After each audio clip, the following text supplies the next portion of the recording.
you have ever broken a bone or have known someone that has broken a bone? So quite a few of you. The process of fixing a broken bone is a long and painful one. And according to the article, factors influencing fracture healing, a bone fracture is defined as a break in structural continuity of a bone. Bone fractures are incredibly frustrating for the individual suffering them, and they take a toll on them. I have broken both my clavicle and my elbow, and I have first-hand experience with going through the process of fixing broken bones. I'm going to talk about the pre-healing process, the healing process, the post-healing process, and some of my personal experience. In that picture, you can see the basketball player Gordon Hayward of the Boston Celtics suffering an ankle injury. In this game against the Boston Celtics, he broke his left ankle during an alley-oop attempt. And I got this picture and information from the news article from USA Today. I'm going to start about talking what causes bones to break. Healthy bones are incredibly tough and resilient, and they can withstand a surprisingly large amount of force. Most fractures are actually caused by falls and accidents, and as people age, two factors increase the risk of a bone fracture. These factors are weaker bones and a higher risk of falling. Disease can also lead to bone fracture. These fractures are known as pathological fractures. These diseases would include osteoporosis, infection, tumor, and more. Once a bone is broken, there are usually symptoms indicating so. Symptoms include pain, swelling, bruising, discolored skin, and much, much more. If a larger bone is broken, the individual has slightly different symptoms. So they may be pale and clammy, experience dizziness, or even nausea and sickness. If the symptoms are severe enough for the individual to go see a medical professional, they will be diagnosed by the medical professional. According to the article, Identifying and Managing Non-Complex Fractures by Shilves, the nurses will start off by interviewing the patient in urgent care. They'll try to get some background information and find out what exactly happened to the patient. After that, the doctor may order an x-ray, and if necessary, an MRI or CT scan. Once the doctor has all the information they need, they will recommend treatment for the individual suffering the injury. And now the healing process. So bones actually heal naturally. Fracture treatment makes sure that there's the best use of the bone after treatment. So for bones to heal, the broken bones must be lined up, and they must stay aligned during the healing process. This is called immobilization. So there are a number of ways you can immobilize bones.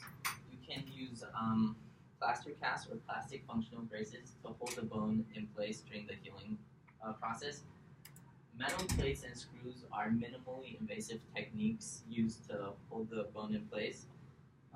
There's intramedullary nails for large broken bones, where large metal rods are inserted inside the bone. And finally, there are also external fixators, which go through the skin into the bone. Typically, the patient will be immobilized for 2 to 8 weeks, but this is dependent on a variety of factors, such as the type of fracture and what exactly occurred. And during fracture reduction, fractures can be reduced through manipulation, the pulling of bone fragments, which is called closed reduction, or surgery. And if surgery is required, the patient will be put under general anesthetic and during the fracture reduction. Once the bones are aligned, the healing process is straightforward. According to Fracture Healing and Bone Repair, an update, bone cells, which are osteoclasts, absorb old and damaged bone, while osteoblasts, other bone cells, are used to create new bone. This new bone is called the callus, and the callus forms around the fracture. It forms on either side of the bone fracture and grows until the fracture gap is filled. The amount of time the bone takes to heal is totally dependent on the type of injury, where the fracture was sustained, the age of the individual suffering it, and whether or not the individual smokes. Following the healing process, physical therapy may be required. And physical therapy, for those of you who don't know, is used to restore muscle strength and mobility. If the fracture was suffered near a joint, the patient may be at risk for arthritis and permanent stiffness. Plastic surgery may be necessary if there's damage to the skin and soft tissue around the damaged area. I'm going to briefly talk about my personal experience now. In April of last year, I broke my elbow. During soccer practice, a teammate and I were challenging for a ball, and I fell really awkwardly on my arm. And when I got up, I immediately knew something was wrong. So my coach made me a makeshift sling, and one of my teammates took me to the hospital. At the hospital, I got my x-rays taken, and I was shown this picture. So part of my elbow had fallen off. For comparison's sake, on the left side, there's a healthy elbow and what it's supposed to look like. So 2 weeks following that, I had surgery, and I had a 2-centimeter metal screw put in my arm and a 3-centimeter metal screw. My arm was put in a splint, and I was immobilized for 8 weeks. The first time I took the splint off, my arm looked like this. Following my immobilization, I started physical therapy and working on regaining my strength and mobility. To this day, even though the fracture happened over half a year ago, I'm still working on regaining my mobility. Next, I'm going to briefly talk about the future of surgery. These are statistics taken from PwC and Statista, and they refer to the percentage of citizens willing to have minor and major surgery performed by a robot instead of a doctor in 2016.